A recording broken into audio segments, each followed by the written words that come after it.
발제를 맡아주신 연사분을 간단하게 소개를 해드릴게요. 지금 연단에 서 계신데요. 네, 그 지금 막시즘 2010의 주최단체인 다함께 운영위원이시자 개간 마르크스 21 편집자이십니다. 그리고 동아시아 질서와 한반도, 북한에 관한 글을 여러 편 쓰셨고요. 지은 책으로는 국제주의 시각에서 본 한반도와 한국 NGO의 사상과 실천이라는 책을 또 쓰신 김하영 씨입니다. 그러면 좀 늦게 시작됐으니까요. 바로 좀 연사분의 발제를 시작할 수 있도록 하겠습니다. 큰 박수로 시작해 보도록 하겠습니다. 네, 반갑습니다.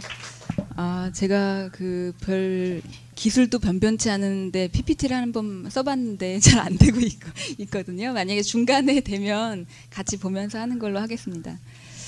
오늘 제국주의란 무엇인가에 대해서 하는데요. 우리는 지금 아프가니스탄 전쟁이 시작된 지 9년째, 중 몇 년째 전쟁이 계속되는 세계에서 살고 있습니다. 냉전이 딱 종식되었을 때 세계의 지배자들이 다 한결같이 얘기했던 거는 이제 우리 앞에 평화 번영이 펼쳐질 것이다 하고 이야기를 했지만 그런 약속은 결코 지켜지지 않았습니다. 근데 왜 이렇게 세계가 전쟁이 벌어지지 않는 시기에는 전쟁 위협 또는 군사력 증강 이런 것으로 점철되고 있는가? 바로 이 점이 오늘 우리가 제국주의를 토론해봐야 하는 그런 이유일 것입니다.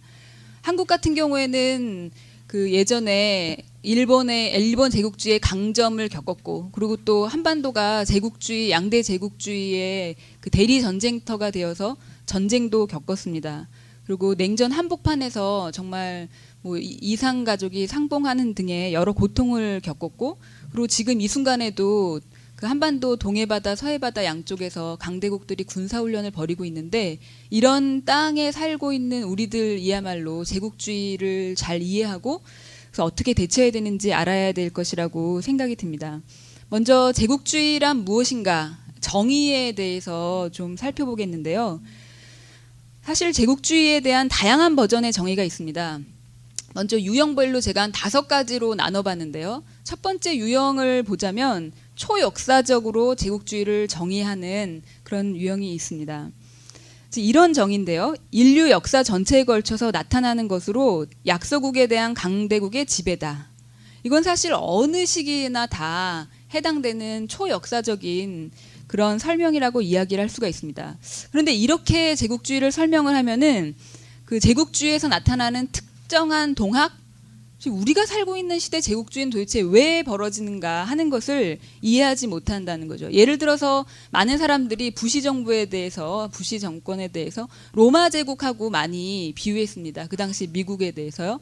로마 제국과 미국이 종종 비유되는데, 로마는 거대한 규모의 문명을 유지하기 위해서 그 잉여를 정복 전쟁을 통해서 얻고, 그런 것을 통한 약탈 혹은 노예 무역을 통해서 얻었는데, 미국은 그렇지가 않죠. 따라서 로마 제국의 특정한 동학하고 미국 제국주의의 동학, 오늘날의 제국주의의 동학을 그냥 초역사적으로 인류 전체를 통해서 약소국에 대한 강대국의 지배다 이렇게 얘기하면은 도대체 그것을 제대로 이해할 수가 없다는 것입니다. 또 문제점은 이렇게 초역사적인 정의로 제국주의를 생각했을 때 그것이 인간 본성론으로도 흐를 수가 있다는 겁니다. 인간이란 자고로 자기가 힘이 있을 때 타자를 지배하고자 하는 욕망이 있다. 그래서 이제 제국주의가 나타난다. 이런 식으로 설명을 하죠. 그래서 제국주의는 타자를 지배하는 인간의 본성이 집단적으로 드러난 것이다. 니체식의 이런 걸 빌어서 최근에 이제 책세상이라는 출판사에서 비타 악티바 시리즈 이게 꽤 읽히고 있는데, 여기 나온 제국주의라는 책에서도 이런 정의를 사용을 하고 있었습니다. 또 두 번째로 우리가 흔히 볼 수 있는 유형은 전근대적 현상이다. 제국주의는 이런 설명입니다. 그래서 제국주의는 비합리적이고 전쟁과 정복을 향한 순전히 본능적인 편향으로서 현재가 아니라 과거의 생산관계로부터 유래한다. 이런 설명이죠. 이거는 이제 절대 왕정이나 토지 귀족의 지배를 반영하는 것이지 오늘날 자본주의 같은 이런 동학을 반영한 것은 아니다라는 그런 얘기입니다. 그래서 슌페터라는 사람이 가장 대표적으로 이런 얘기를 했는데, 만약에 순수하게 우리가 자본주의 세계에 살고 있다면, 그 자본주의가 잘 작동하는 사회라면 거기선 도대체 제국주의라는 건 있을 수 없다 하고 슌페터는 얘기했습니다. 그래서 엄연히 자본주의가 등장한 이후에 일어난 이런 제국주의적 만행에 대해서 그것을 다 절대 왕정이라든지 토지귀족의 지배가 잔존한 문제점이라고 설명을 함으로써 사실 그 자본주의의 야만에 대해서 면죄부를 준 것이라고도 이야기할 수 있는 이런 정의가 있을 수 있습니다. 세 번째 유형으로서는 그 제국주의를 순전히 식민지라고 동일하게 생각하는 것입니다. 강대국의 식민지 지배 이렇게 보는 것이죠. 그래서 19세기 마지막 30년 동안 세계를 자신의 통치에 종속시킨 강대국의 정책이라고 그 정의를 하는 건데요. 근데 제국주의는 단지 이렇게 식민지 지배만을 뜻하는 것은 아닙니다. 제국주의는 자신에게 더 유리하게 세계를 분할하려는 강대국들 간의 경쟁, 이게 굉장히 중요하거든요. 강대국들 간의 경쟁이다라는 점이 굉장히 중요한데 이런 점을 보지 않는 정의죠. 근데 이렇게 되면은 두 가지 문제점이 있을 수 있습니다. 하나는 뭐냐면 1950년대, 60년대 지나면서 세계적으로 그 식민지는 다 해방이 대체적으로 다 됐거든요. 지금 전 세계 통틀어서 뭐 12개 남아있다 그러나 아주 작은 섬 같은 이런 식으로요. 근데 그렇게 됐을 때 당장 자유주의자들이나 그 일부 진보주의자들은 이제 제국주의는 끝났다 하고 얘기했습니다. 왜? 식민지가 없어졌으니까. 그런데 이렇게 주장하면은 사실 제국주의는 과거지사다. 이렇게 이야기를 하게 되는 셈입니다. 또 이렇게 보니 이제 문제가 어떤 게 있냐면 제국주의를 순전히 한 제국주의 국가 대 하나의 제3세계 국가의 관계로만 생각하고 그들의 뭐 착취, 수탈 이런 얘기 많이 들어보셨을 텐데 이런 관계로만 이해하고 제국주의 열강들 간의 전쟁 노력을 무시하게 된다는 거죠. 바로 이런 관점이 우리나라에서 가장 그 지배적으로 그 자판에서 많이 알려져 있는 경향인데요. NL 같은 경우는 바로 제국주의를 미국 제국주의의 한반도 정책이라고만 생각해서 이것에 대한 반대를 자신들의 가장 중요한 과제라고 생각을 한다는 것입니다. 그래서 그 미국 유일 초강대국의 제국주의 입장에서 제국주의 열강 간의 갈등 같은 거는 무시하고 그냥 미국의 정책, 그것도 미국이 주로 한반도에서 벌이는 정책, 북한에 대한 압박, 뭐 주한미군 이런 문제만을 생각했지 전 세계적으로 제국주의라는 세계 체제에서 벌어지는 뭐 이라크 전쟁이라든지 이런 중요성은 늘 한반도 다음에 가야 한다 이렇게 그 주장을 많이 했던 것이죠. 그리고 사실상 각국의 모든 정부들은 다 미국의 이해관계에 종속돼 있다. 그래서 한국도 뭐 미국의 꼭두가시다 이런 식으로만 그 생각을 하는 경향이 있다는 것입니다. 이런 제국주의로 이렇게 보는 것도 굉장히 협소한 시각이다. 그리고 네 번째는 제국주의는 사사로운 이익을 앞세운 특정 집단의 산물이다 이렇게 보는 것입니다. 주로 그것은 제국주의가 특정 금융기구들과 관련된 이익 집단의 산물이라는 생각인데 홉슨이라는 사람이 가장 대표적인 이런 주창자였죠. 그래서 홉슨은 이런 이익 집단이 국내 산업 투자에 따르는 위험을 무릅쓰지 않고 그냥 해외 투자하면서 이자만 바라고 이런 집단이 문제를 일으키고 있다라고 이야기를 했습니다.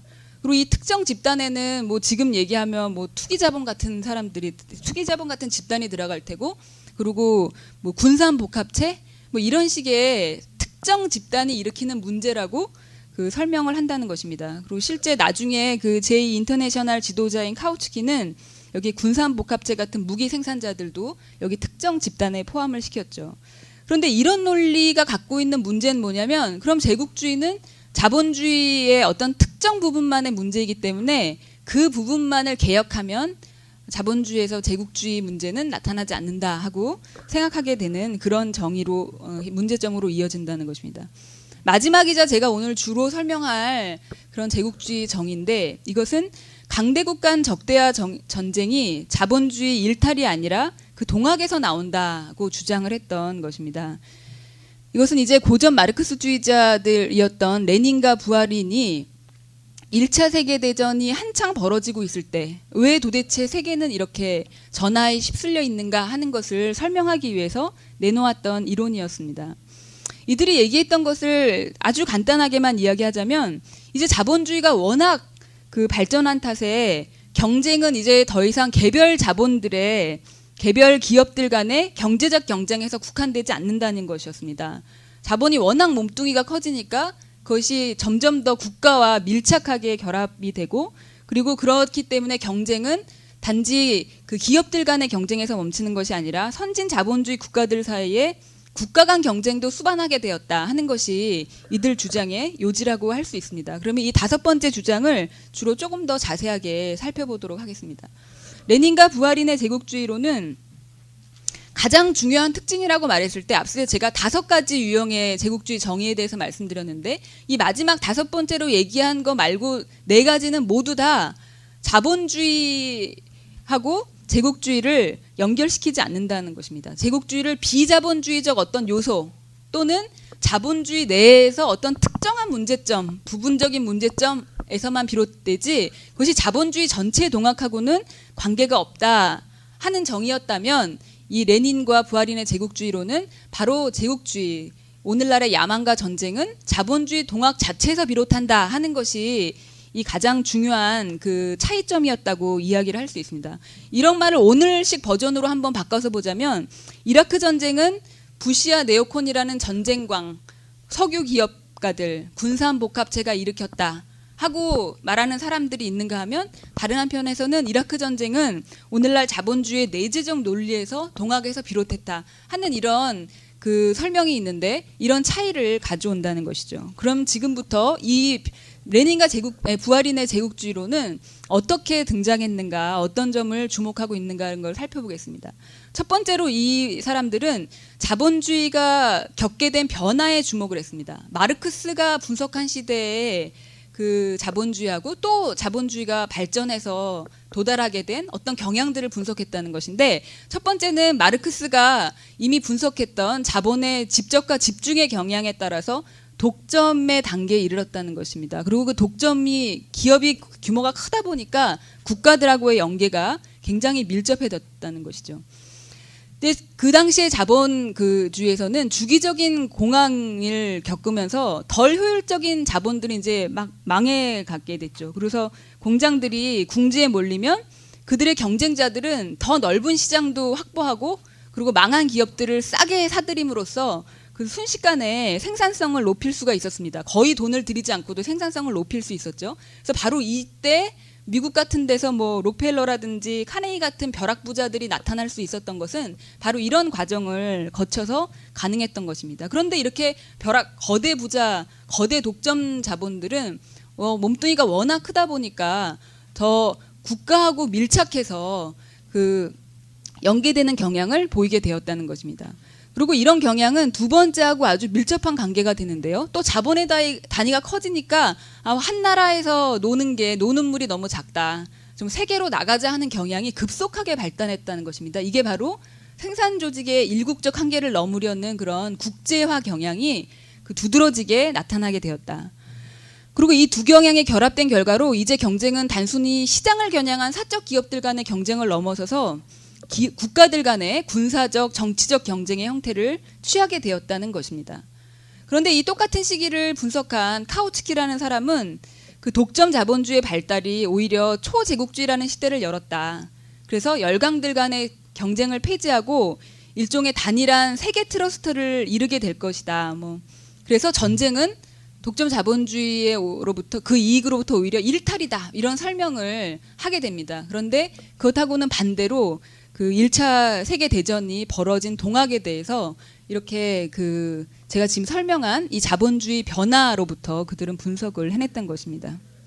그런데 레닌이 이런 분석을 하자 상당히 많은 비판이 제기됩니다. 그 중에서 가장 주요한 비판 가운데 하나는 식민지 확장이라든지 그 식민지를 둘러싼 쟁탈전 같은 것은 자본주의 동학하고는 관계없다. 전부터 있었던 일이다. 그거 뭐 포르투갈이 뭐 15세기, 16세기부터 했는데 무슨 자본주의냐 이런 얘기 반론들이 있었다는 것이죠. 그런데 여기서 우리가 중요하게 봐야 할 것은 물론 그 이전부터 식민제국의 건설 같은 것이 있었지만 그것이 서구 제국들이 대규모로 이것을 했던 것은 19세기 마지막 25년이었다는 것입니다. 그래서 제가 몇 가지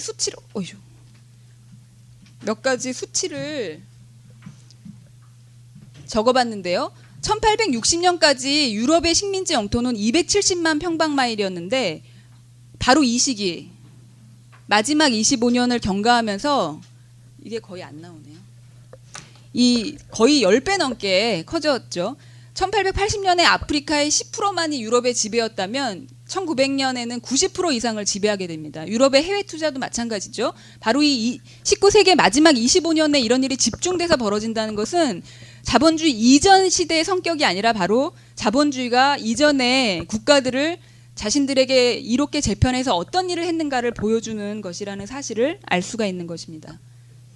또 하나 중요한 사실은 독일과 미국 같은 영국보다는 뒤늦게 발달한 자본주의 국가들은 오히려 1890년대 이후에야 식민지 확장에 나섰다는 거죠. 왜냐하면 그전에는 오히려 자본주의 발달 과정에서 훨씬 더 집적과 집중을 통해서 뭐 지속적인 자본 투자를 하고 구조조정을 하고 이런 식의 발전을 이루었던 나라들인데 이런 방식이 이웃률에 문제를 일으키자 뒤늦게 1890년대부터 독일과 미국도 식민지 확장에 나서게 되었습니다. 바로 그 결과는 아까 제가 얘기했던 것처럼 제국주의가 단지 식민지 지배다가 아니라 여기에 강대국들 간의 경쟁이 반드시 그 중요한 특징으로 결합돼 있다고 했는데 이 국가들이 서로 식민지를 건설하다가 나중에는 다른 강대국들이 자신의 자원이 있는 식민지로 접근하지 못하게 한다거나 다른 나라의 식민지를 장악하려고 한다거나 하는 등의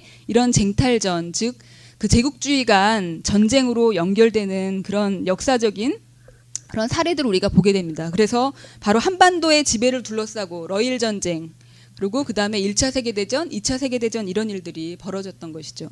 그래서 바로 제가 지금 말씀드린 19세기 마지막 25년 동안에 이 아시아가 그 여기 보면은 미국, 독일, 영국, 프랑스 이렇게 아시아가 분할이 되고요.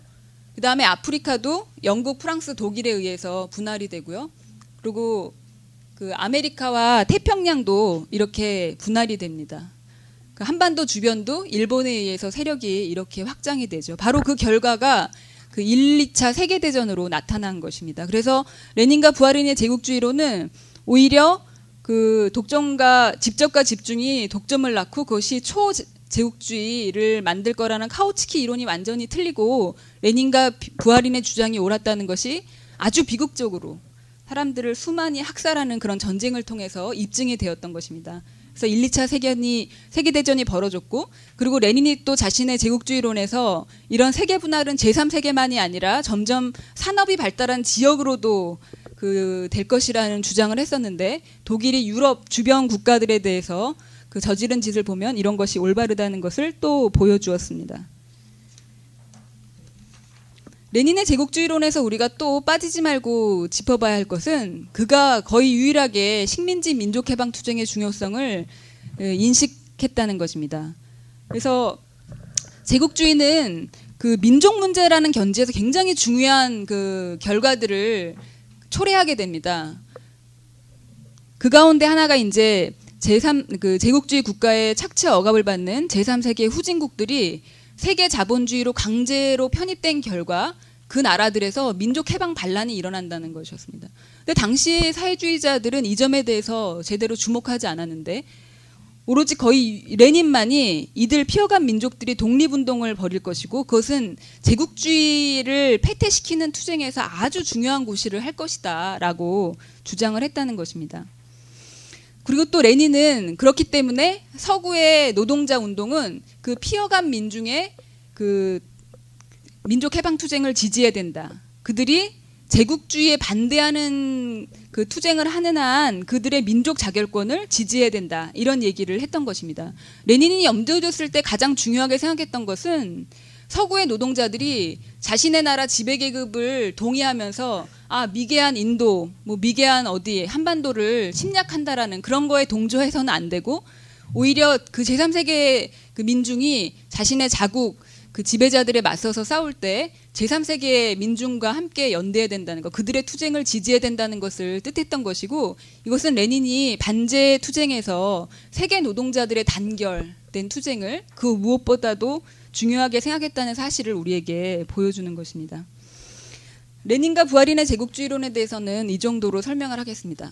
오늘날 우리가 다뤄야 되는 문제는 좋다. 레닌과 부하린의 제국주의가 1, 2차 세계대전을 통해서 올바름이 입증됐다고 치자. 그러면은 2차 세계대전 이후에 펼쳐졌던 세계에서는 어떠냐? 그럼 그것도 맞다는 얘기냐 하는 질문에 대해서도 우리는 답할 수 있어야 할 것입니다. 그렇지 않다면 그냥 흔히 제국주의는 옛일이다. 어린이들이 보는 이렇게 시리즈 세계사 보면 다 제국주의는 19세기 그 말 거기에 챕터의 제목으로만 되어 있을 뿐인데 과연 이처럼 제국주의는 옛일인가 하는 점에 대해서도 우리가 답을 해야 할 것입니다. 얼핏 봤을 때 사실 레닌이 제국주의론에서 얘기했던 그런 특징은 오늘날에 분명히 맞지 않는 어떤 것들이 있습니다. 그 두 가지 변화를 먼저 얘기할 수 있는데요. 그것은 첫 번째로 식민지가 사라지고 있다. 사라졌다. 2차 세계대전 이후에 민족 해방이 이루어졌다는 것이고, 두 번째는 눈에 두드러지는 서방 열강들 간의 충돌은 없다. 제3세계 국가에서 전쟁은 있을지언정 약한 나라들 한반도 이런 데서 전쟁은 벌어졌지만 그 서방 열강들이 자기네들 사이에 그런 그 열강 간 충돌은 사라졌다. 이 두 가지 변화가 있었던 것은 사실입니다. 이 점에 대해서 우리가 좀 살펴봐야 할 텐데요. 유럽 제국이 사라졌다. 그리고 이와 함께 산업화되지 않은 지역에 대한 해외 투자도 축소가 됐습니다. 근데 이렇게 된 것은 식량 생산이 늘고 원료 대체물이 개발되면서 더 이상 아프리카나 아시아의 식민지를 갖는 것이 유럽의 제국주의 강대국들에게 절대적인 필수적인 것이 되지 않았습니다. 오히려 그 경제적인 논리로 따져봤을 때는 식민지를 거느리는 게 더 비용이 많이 드는 거예요. 맨날 거기서 저항이 일어나고 이런 식으로요. 물론 끝까지 그것을 놓고 싶어 하지 않았던 프랑스라든지 이런 그 나라들이 있었지만 결국 이들은 그것을 유지하는 것을 포기할 수밖에 없는 그 상황에 이르렀습니다. 거의 유일한 예외는 석유라고 할 수 있는데요. 바로 이런 이유 때문에 2차 세계대전 이후에 중동 지역에서는 바로 전쟁이 끊이지 않았던 것입니다. 그 유일한 예외 석유였다고 볼 수가 있습니다. 두 번째는 서방 열강들 간의 충돌도 사라졌다고 그렇게 그런 변화를 볼 수가 있는데, 고전적 제국주의 시대에는 경제적인 경쟁이 이런 그 정치 군사적인 충돌로 연결이 됐습니다. 그리고 오히려 서로를 강화하는 구실을 했죠. 그런데 초강대국 제국주의 시기에는 이 두 개의 경쟁이 부분적인 분리가 나타나게 됩니다. 소련하고는 지정학적인 경쟁, 정치적 군사적 경쟁만 했고요. 그리고 이런 경쟁 때문에 서유럽과 일본은 미국하고는 정치 군사적인 경쟁은 하지 않았습니다. 서로 이렇게 냉전의 두 대립 양상을 보이고 있었던 것이죠. 그리고 이 당시에는 시장을 둘러싼 자본 간의 경쟁은 그래서 지정학적 경쟁으로 이어지지가 않았던 것입니다. 그리고 또 하나 다른 요인은 소련 붕괴 이후에는 미국의 군사력이 압도적인 우위를 점했기 때문에 누구도 미국의 군사력에 맘먹고 달려드는 그런 일은 벌어지지 않았다는 것입니다. 그래서 대신에 제3세계들에서 전쟁이 일어났죠.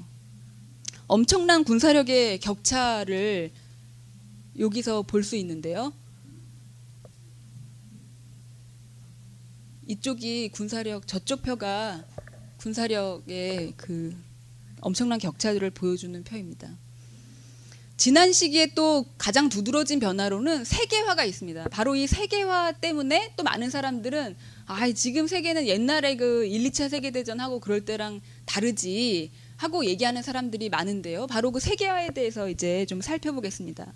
세계화라는 것은 나라 간 생산과 시장의 통합을 촉진하는 경제적 과정이라고 정의를 할 수 있는데, 사실 오늘날 세계화 정도는 역사상 세계화 정도가 가장 높았다는 그 1차 세계대전 직전 1914년보다 훨씬 더 나아갔습니다. 그래서 우리가 1990년대 중반에는 아직 이때보다 세계화 정도가 더 진척된 것도 아니다, 과장하지 말라 이렇게 말할 수 있었는데, 그러나 그 뒤에는 훨씬 더 높은 수준으로 세계화가 진척되고 있습니다. 그런데 세계화가 동반한 어떤 변화들이 있느냐, 그거를 좀 살펴봐야 하는데요. 세계화는 크게 그 두 가지 변화를 동반했습니다. 하나는 경제적으로 다극화된 세계를 만들었다는 것이고, 다른 하나는 냉전의 규율이 약화됐다는 것이라고 이야기를 할 수가 있습니다. 경제적으로 다극화된 세계에 대해서 이야기를 해보자면은 1950년 당시에 미국은 전 세계의 그 산출량의 약 50%를 차지하고 있었는데 1980년이 되면 25%로 뚝 떨어지게 됩니다. 그래서 미국하고 유럽 연합의 경제가 거의 엇비슷하거든요.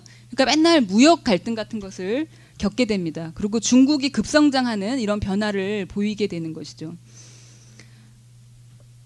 그런데 두 번째로 그 냉전 종식으로 이렇게 시장 경제가 확대된 동시에 미국은 헤게모니를 그 유지할 수 있는 수단, 즉 냉전 시절에는 야 이렇게 해 그러면은 그냥 그 나머지 나라들이 쫙 쫓아하는 이런 규율을 강요할 수 있었는데 이제는 그렇게 하기가 어려워졌다. 그래서 미국이 호락호락하게 다른 나라들을 턱으로 부리기가 힘들어졌다는 것입니다.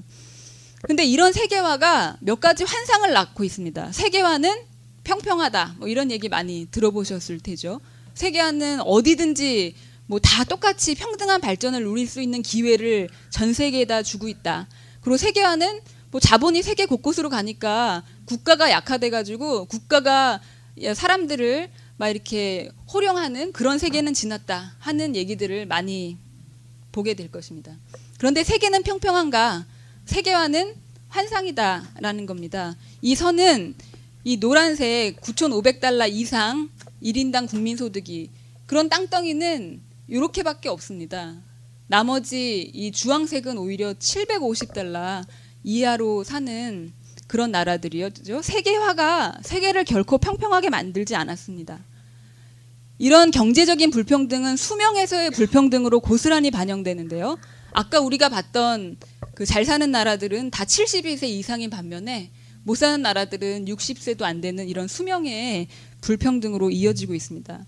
군사력은 또 엄청나게 격차가 있죠. 지금 요 색깔이 칠해져 있는 부분은 인구 비중은 20%도 되지 않는데 군사력은 거의 70%를 차지하는 세계적인 불평등을 보여주고 있습니다. 이거는 무역인데요. 자유무역이라는 신화가 있지만 제가 이 책에서 다 복사를 할 수 없어서 손으로 그렸는데 사실 이 끝까지 가야 됩니다. 미국이 차지하고 있는 비중과 저기 끝에 있는 나라는 거의 보이지 않는 나라도 있는데 186개국 중에서 25개국이 세계 무역의 80%를 차지하고 있습니다. 이런 신화가 존재한다는 거죠. 세계가 평등하다고 하는데 세계 무역은 이렇게 위계적인 질서로 구성되어 있습니다. 세계화가 낳은 두 번째 환상, 가장 중요한 환상인데요. 국가가 약화됐다는 것입니다. 이 국가가 약화됐다는 얘기는 정말 지겹도록 많이 들을 수 있는데 가장 최근에 있었던 세계 경제 위기는 그 환상을 완전히 날려버릴 수 있는 그런 계기로 작용이 됩니다. 왜냐하면 망해가는 은행들과 기업들을 누가 구해줬습니까? 국가가 구제해줬거든요. 국가가 약화됐다더니 자본이 망하니까 갑자기 국가가 등장해서 그들을 구해줄 수 있었던 것이죠. 그리고 경제활동에 영향을 미치는 조세라든지 정부 지출은 다 국가가 통제하고 있습니다. 유럽연합에 대한 환상이 굉장히 많은데요. 유럽연합이 단일한 그 경제위기에 대한 대응을 하고 있지 못합니다. 지금 왜 그러냐? 뭐 그 징세를 하는 권리라든지 그리고 재정을 지출하는 거는 다 국가가 통제하고 있지 유럽연합이 하고 있는 게 아니기 때문에 어떤 그 글로벌 거버넌스는커녕 유럽 지역에서도 단일한 대응을 하고 있지 못한 것입니다. 중앙은행에 대한 통제를 하죠. 그래서 뭐 출구 전략 문제 다 정부에서 결정합니다. 여러분들도 한국에서도 다 보시고 있을 테고요. 세계화 시대에 무수히 늘어난 무역협상, 자유무역협정 이런 거 다 국가 관료가 가서 협상하지 뭐 기업가가 가서 직접 하는 거 아닙니다. 군사적인 독점 이런 게 수년 동안 꾸준히 증대돼 있죠. 그래서 여전히 국가는 강력하고 세계화돼서 자본이 세계 다른 나라에 뻗어나가서 거기서 어떤 조건에서 내가 기업을 운영하고 싶은가라는 거를 협상할 일이 많아지면 많아질수록 그만큼 국가는 더 중요하다는 것을 알 수 있는 것입니다. 국가의 힘이 무역협상 같은 데서 어떻게 나타나는가를 보여주는 하나의 사례인데요. 최근에 그 수전 조지가 쓴 뭐 하이제킹 아메리카라는 책에 나온 내용을 제가 표로 만들어 본 건데요. 미국은 자유무역 뭐 보호주의 하지 말자 이렇게 하지만 자기네 나라 농산물에는 보조금을 엄청 주고 있습니다. 그럴 때 이제 무역 장벽을 세우는 거죠.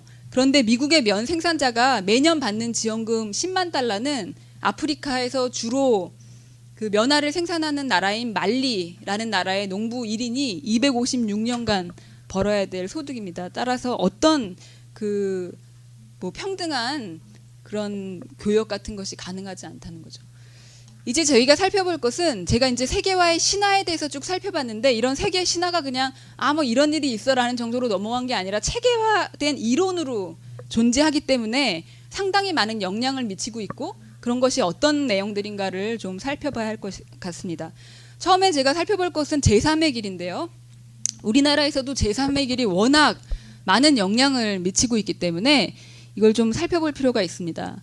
먼저 앤서니 기든스 같은 경우는 세계화가 적이 없는 국가 또는 적이 없는 상태를 만들었다 하고 얘기했습니다. 그런데 세계화가 경제적으로 더 통합될수록 군사 경쟁이란 있을 수 없다는 이런 내용이거든요. 이런 이론은 사실 지난 9년 동안 우리가 아프가니스탄 전쟁을 보고 있다라는 사실 하나만으로도 뭐 완전히 논박을 할 수가 있습니다. 자유민주주의에 적이 없다는 것인데 그러면은 뭐 거기다 파병한 영국 자기네 나라는 자유민주주의가 아니라는 겁니까? 그들이 아프가니스탄이라든지 다른 수많은 원한을 사고 있고 그들이 보복을 당하고 테러를 당한 이유를 보더라도 적이 없는 상태라는 얘기는 맞지 않다는 것입니다. 우리가 더 많이 듣는 얘기는 이제 글로벌 거버넌스라는 뭐 한 10년 동안 귀에 못이 박히게 들었던 온갖 얘기들인데요. 코스모폴리탄 전략이라고도 부르고 그래서 앤서니 기든스가 얘기하는 건데요. 글로벌 거버넌스도 그보다 조금 더 왼쪽 버전으로 뭐 하버마스가 이런 얘기도 하고 있습니다. 그런데 이 글로벌 거버넌스는 사실 유엔이라든지 유럽연합 같은 것을 통해서 자본을 조절해서 조금 더 나은 자본주의를 만들자는 것입니다. 그런데 도대체 유엔과 유럽연합 같은 데서 그런 게 가능한가? 근데 아까도 제가 예를 들었지만 유럽연합에서 이번 경제위기에 대한 단일한 대안을 내놓지 못하고 뭐 기후변화 같은 문제에서도 어떤 나라도 그것을 약속해서 지킬 수 있는 강제력을 발휘하지 못합니다. 그러니까 무슨 국가가 교통 질서 안 지키면 가서 벌금 물리고 하는 이런 식으로 세계에는 세계 국가 같은 게 없다는 것입니다. 그래서 글로벌 거버넌스 같은 것은 작동하지 않는다라고 이야기를 할 수가 있습니다. 그 다음에 두 번째는 조금 더 좌파적인 이론이죠. 국가 간 경쟁이 약화되고 그래서 세계 제국이 등장했다는 이론입니다. 아주 2000년대 내내 대유행을 했던 이론이라고 이야기할 수 있는데 첫 번째로는 네그리하트의 제국을 얘기할 수 있고요. 그 다음에 레오 파니치나 샘 긴딩 같은 사람들의 주장을 이야기를 할 수 있습니다. 네그리하트의 주장은 기본적으로 이런 가설을 가지고 있습니다. 즉 국민적, 초국민적 기구들이 단일한 통치 논리 아래서 통일되면서 주권이 새로운 형태를 갖게 됐다. 그 새로운 주권 형태가 바로 제국이다라는 건데요. 그래서 이들은 제국주의 간 갈등은 더 이상 오늘날 세계의 특징이 아니다. 왜냐하면 제국이 됐으니까 제국주의 간 갈등 같은 거는 벌어지지 않는 하나의 초국적 네트워크 권력이 형성됐다는 그런 주장을 하고 있습니다. 그래서 문명국들끼리 전쟁을 벌일 수 없게 됐다는 것은 엄청난 변화다라고 오늘날 그들이 말하는 제국의 특징을 이야기를 하고 있고요.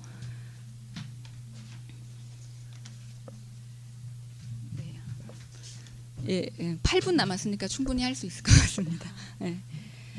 그리고 2003년 이라크 전쟁이 벌어졌을 때 평화를 바라는 미국 거대 자본들의 이익에 어긋난 일이다. 이렇게 이야기를 한 바 있습니다.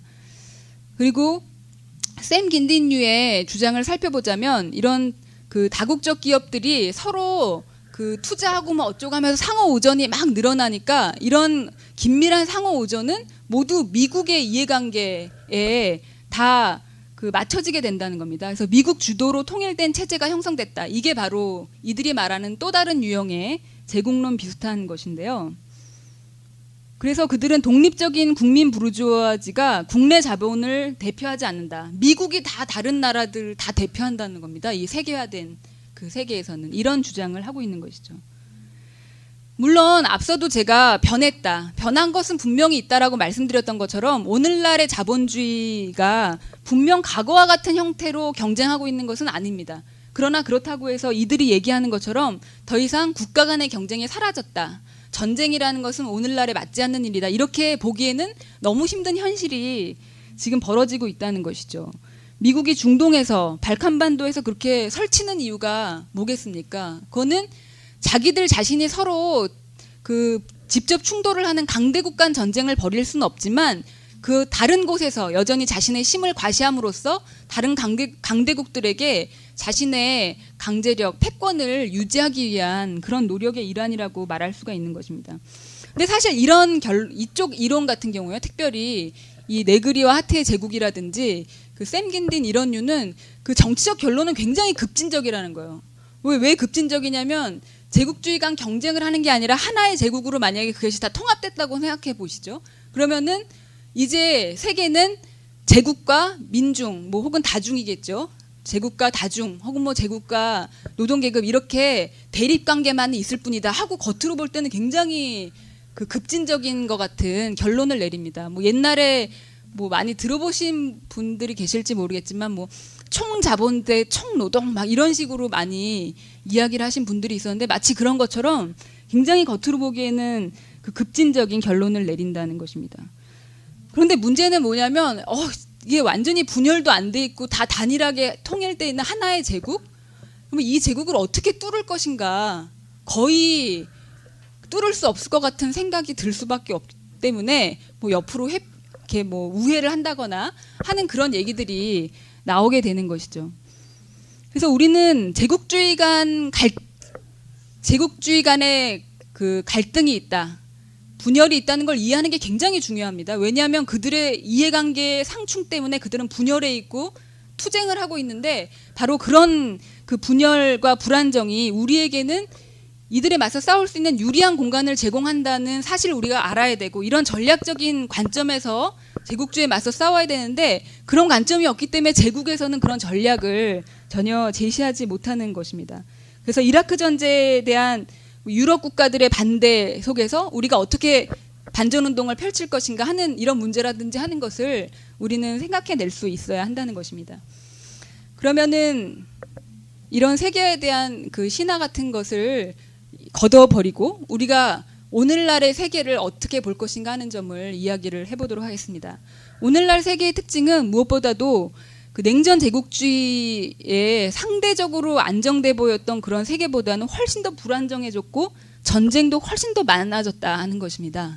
그것은 아까도 제가 세계화가 낳은 변화 가운데 하나로 경제적인 다극화, 미국 헤게모니 약화 같은 것을 지적을 했는데 역사를 보면은 세력저울이 변해가지고 신참이 막 힘을 과시하고 기존 세력은 현상 유지를 막 낑낑매고 하려고 할 때 그럴 때 지정학적인 격변이 일어나는 경우가 많이 있습니다. 지금 떠오르는 신참 가운데 가장 그럴듯한 신참은 미국보다는 한참 아직 그 모자라긴 해도 중국이 그런 게 떠오르고 있는 국가가 있고 무엇보다 이 중국은 예전에 경제적인 경쟁뿐만 아니라 정치 군사적 경쟁을 하고 있다는 점에서 오늘날 세계의 불안정을 보여주죠. 왜냐하면 굉장히 서로 상호 의존적으로 밀접하게 발전을 해왔는데 수입하고 돈 빌려주고 뭐 이러면서 지난 한 10여 년 동안을 계속 발전해 왔는데 바로 이들 나라에서 군사적이고 정치적인 긴장이 가장 두드러진 형태로 나타나고 있다는 것은 오늘날 세계가 얼마나 불안정한가 하는 것을 우리에게 잘 보여준다는 것입니다. 그래서 이런 그 문제점들을 메우기 위해서 미국은 경제력의 상대적인 약화를 군사력으로 메우려는 전략을 추진을 했던 것이죠. 미국의 네오콘이 봤을 때 이라크를 통제하면 석유를 통제할 수 있고 그러면은 다른 나라들하고 하는 뭐 무역 협정이라든지 지적 재산권에 관한 협정이라든지 이런 모든 것에서 다 유리한 입지를 점할 수 있으리라고 생각했습니다. 아니 전쟁한다고 그런 게 되나? 그런 역관계가 작동을 하고 있다는 것입니다. 경제적인 관계와 군사적인 경쟁 속에. 그래서 우리가 겉으로 보기에는 순전히 경제 협상이었는데 사실은 전쟁을 통한 힘의 논리가 작용하고 있었던 그런 무수히 많은 사례들이 있습니다. 제가 그 중에 한 사례로 걸프전 이후에 일본이 엔화 가치를 미국 경제에 유리한 수준으로 맞추기 위해서 이런 미국의 요청을 거절하지 못했던 사례를 들었는데 그것은 바로 이런 걸프전 이후에 힘의 관계를 반영하는 것이었습니다. 왜냐하면 미국보다 훨씬 더 중동 석유에 의존을 하고 있는 게 바로 일본이거든요. 여기 보시면 아시겠지만 이런 선이 2000년대 들어서는 미국이 굉장히 다변화됐거든요. 여기서 다 한 화살표에서 오지만 여기서는 여기 라틴 아메리카에서도 오죠. 아프리카에서도 오죠. 막 다변화됐는데 중동 석유에 점점 더 비율적으로 의존을 많이 하고 있는 나라는 여기 동아시아였던 것이죠. 미국만 그러는 건 아니고 다른 나라들도 이보다는 적은 규모, 군사력이 훨씬 적으니까 적은 규모이지만 군사력을 통해서 경제력을 제고하려는 노력을 하고 있습니다. 몇 가지 사례만 제가 적어봤는데요. 첫 번째는 미국과는 독자적으로 자기 마당을 좀 관리를 여전히 해야 되겠다 생각하고 있는 프랑스 같은 경우에 그 아프리카의 코트디부아르에 파병을 함으로써 자신의 패권을 유지하기 위한 노력을 하고 있습니다. 두 번째 사례로는 독자적으로는 못해요. 아직까지. 그런데 미국의 딸이 붙어가지고 미국을 도움으로써 이익을 얻으려고 하는 그런 사례인데 브라질이 그런 경우고 이제 한국이 그런 경우라고 할 수 있는데요. 브라질은 2004년에 미국이 IT를 침공한 것에 지원을 해줬습니다. 그리고 이런 지원을 하면서 브라질은 10중 8구 그 외에 여러 가지 무역 협상들에서 이권을 미국에게 달라고 그렇게 했을 것임이 분명하다는 걸 우리는 짐작할 수 있습니다. 한국 같은 경우는 이라크와 아프가니스탄 파병을 통해서 그런 그 이득을 누리려고 한 경우인데요. 이명박은 이렇게 얘기했습니다. 우리는 세계 각국에 우리의 상품을 팔아서 먹고 사는 나라다. 우리가 국제적 의무를 다할 때 우리의 국가 브랜드도 올라간다고 믿는다. 이것이 바로 2009년에 그가 파병해야 되는 이유를 얘기하면서 썼던 말입니다. 삼성경제연구소는 좀 더 노골적으로 얘기했는데요. 경제 영역은 정치 안보 영역과 분리되는 게 아니다. 이러면서 그들은 통상협력 확대를 위해서 한미동맹이 필요하다는 그런 주장을 했습니다.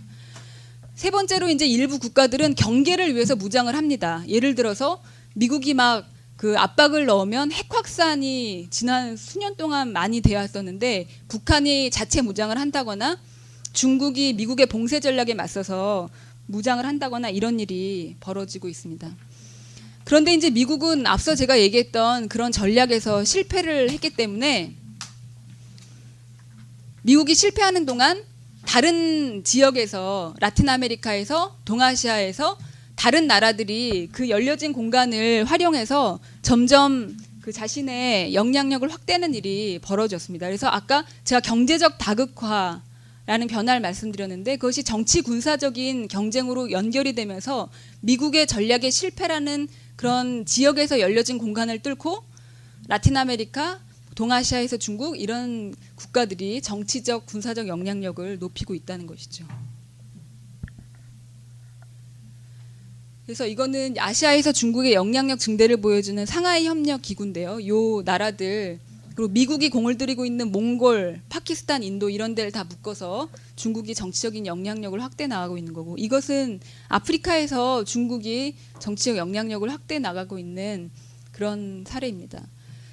물론 제가 이렇게 얘기한다고 해서 강대국들 간의 군사적인 충돌이 지금 당면하게 높다 이렇게 말씀드리는 것은 결코 아닙니다. 여전히 강대국들 사이에서는 자신들의 군사력이 어마어마하고 그리고 자신들이 그 상호 투자하고 한 그 상호 관계가 매우 많기 때문에 전쟁이 끼칠 파급력이 많다는 것을 잘 알고 있습니다. 대신에 다른 곳에다가 심해 어떤 저울질을 해보는 그런 전쟁은 계속 하겠지만 말이죠. 그러나 그럼에도 불구하고 우리가 살고 있는 지금 세계가 더는 경제적 경쟁과 정치 군사적 경쟁이 분리된 시기가 아니라는 점 때문에 굉장한 불안정 속에서 우리가 살고 있는 것이고 가장 최근에 보인 두 가지 사례만 보더라도 그것을 잘 알 수 있습니다.